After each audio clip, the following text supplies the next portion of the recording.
Assalamualaikum warahmatullahi wabarakatuh. Sebelumnya, perkenalkan nama saya Delta Aulia Afifah dengan NIM 2110211047 dari Prodi Kedokteran Fakultas Kedokteran UPN Veteran Jakarta.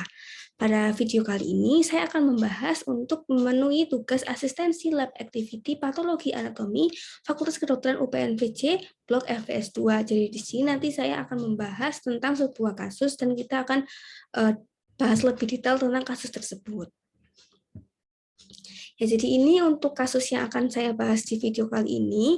Saya akan membacakan kasusnya terlebih dahulu. Jadi ada seorang wanita berusia 42 tahun datang dengan nyeri perut hebat disertai hipotensi dan renjatan. Pasien meninggal dalam 36 jam sejak keluhan dimulai. Otopsi menunjukkan tampakan mesenterium pada gambar. Nah, apakah penyebab yang paling mungkin untuk kondisi pasien tersebut? Nah, jadi dari kasus ini nanti saya akan menjelaskan terkait beberapa hal.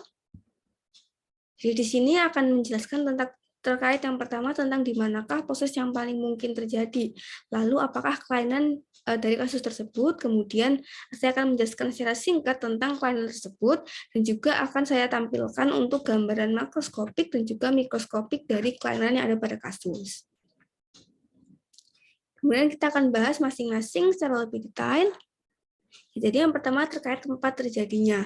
Jadi proses yang paling mungkin terjadi itu adalah di organ pankreas. Nah, jadi gambar yang tadi ditunjukkan itu yang gambaran itu menunjukkan tampakan mesenterium pada pasien yang menderita kelainan pada organ pankreasnya. Nah, kelainannya berupa kelainan apa itu akan kita bahas di slide berikutnya. Nah, jadi nama kelainannya itu terkait pada kasusnya tadi itu adalah pankreatitis akut. Nah, kita akan bahas lebih detail tentang pankreatitis akutnya ini. Namun sebelumnya kita juga akan membahas lebih dahulu tentang pankreatisnya itu sendiri. Jadi pankreatis itu apa sih sebenarnya? Nah, pankreatis ini sebenarnya merupakan kelainan inflamasi dari pankreas. Jadi intinya adalah inflamasi yang berjalan tidak seharusnya. Itu mempunyai rentang keparahan dari yang ringan, yaitu berupa kelainan self-limited, sampai dengan yang mengancam kehidupan, berupa proses destruktif yang luas, atau hanya defisit yang tidak signifikan dan sementara, atau bisa juga yang serius dan permanen. Nah, untuk pankreatitis ini dibagi menjadi dua, pankreatitis akut yang ada pada kasus ini dan juga pankreatitis kronik. Untuk yang pankreatitis akut, ini fungsinya itu dapat kembali menjadi normal jika penyebab dasar inflamasinya telah dihilangkan. Jadi dapat normal kembali, dapat kondisinya dapat bagus kembali. Sebaliknya jika pankreatitis yang kronik itu tuh didefinisikan sebagai kerusakan yang irreversibel, jadi tidak dapat kembali menjadi normal setelah mengalami pankreatitisnya. Itu untuk jenis-jenis dari pankreatitis. Nah, di sini kita akan bahas lebih lanjut tentang pankreatitis akut karena menyangkut yang ada di kasusnya tadi.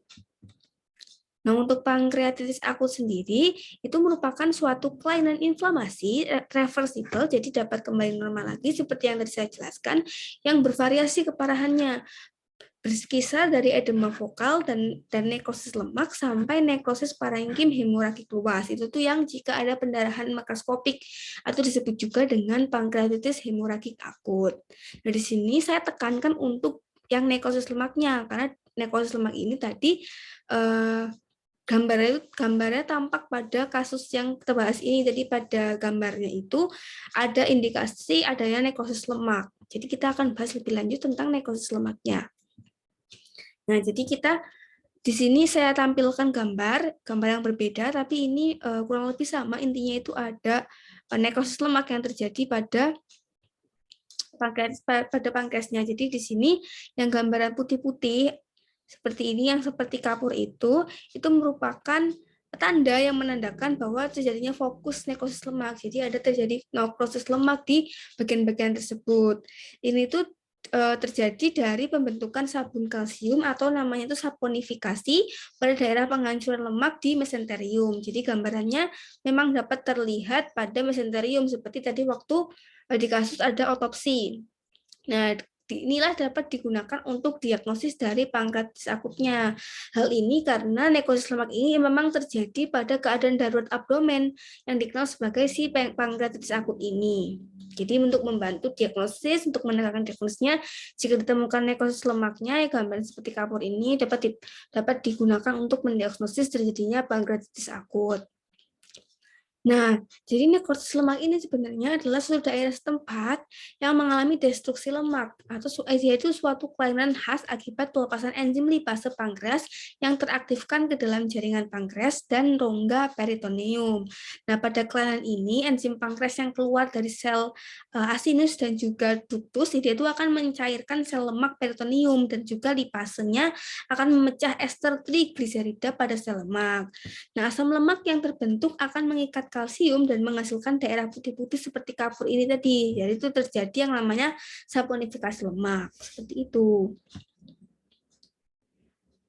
Nah, kemudian kita bahas lebih lanjut tentang pankreatitis akutnya. Di sini ada faktor etiologik atau penyebab ya dari pankreatitis akut itu sendiri. Ada beberapa faktor. Yang pertama dilihat dari metabolit itu tuh ada alkoholisme, kemudian ada hiperlipoproteinemia, lalu ada hiperkalsemia, kemudian juga penggunaan obat-obatan seperti contohnya ada azathioprin.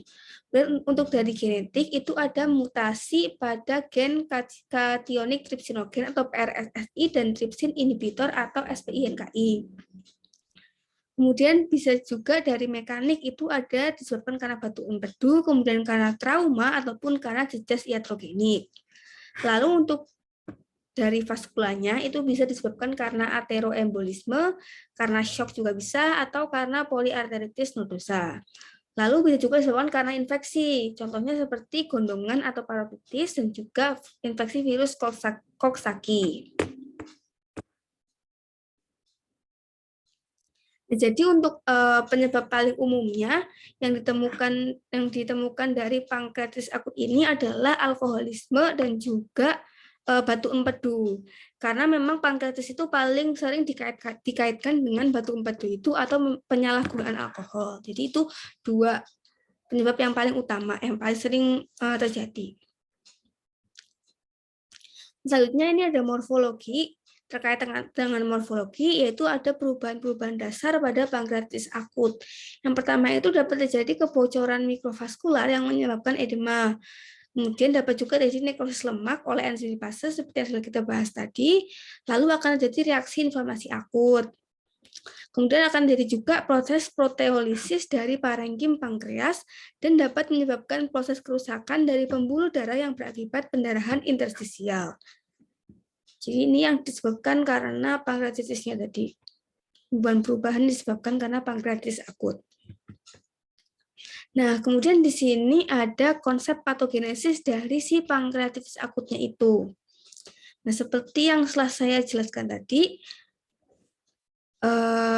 si pankreatitis akutnya ini itu terjadi karena ada aktivasi enzim. Jadi ada enzim yang teraktivasi, itu satu pemicunya. Nah, ada 3 jalur nih yang dapat mencetuskan aktivasi enzim awal yang nanti dapat berujung kepada pankreatitis akut itu sendiri. Jadi akan saya jelaskan di sini.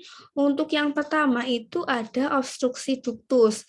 Jadi di sini akan dapat terjadi kolelitiasis, kemudian obstruksi ampula, lalu dapat juga dari alkoholisme kronik atau batu duktus. Nah, itu akan meningkatkan tekanan intraduktus dan menyebabkan akumulasi dari cairan interstisial yang kaya akan enzim, sehingga terjadi si edema interstisial ini, atau bengkak gitu ya. Nah, lalu akan menyebabkan terjadinya gangguan aliran darah yang berujung kepada iskemia. Nah, dari iskemia ini itu dapat menyebabkan terjadinya jejas sel asinus.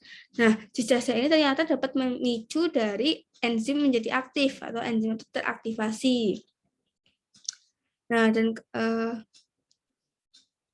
dari enzim yang teraktivasi ini, karena nanti lipasenya itu, kan ini enzimnya enzim lipase.